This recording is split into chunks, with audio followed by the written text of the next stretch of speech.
How to get the gear shop in Grow a Garden on Roblox. Hey there, welcome back to our channel. So today in this video tutorial, we'll be discussing about getting the gear shop in Grow a Garden on Roblox.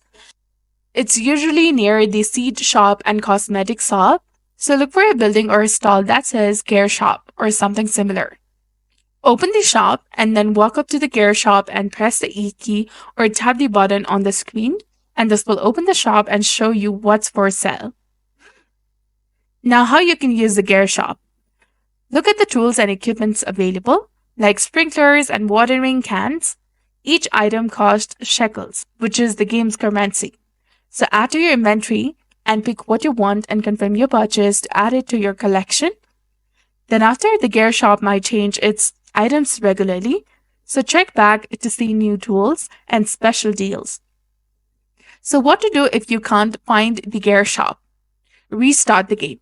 Sometimes shops don't load correctly, so try exiting and re-entering the game. And also check for updates. Make sure that your game is up to date, and updates often fix problems with the accessing shops.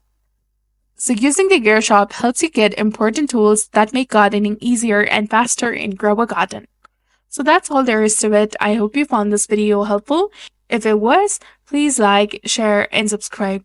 Thanks for watching. We'll see you again in the next one.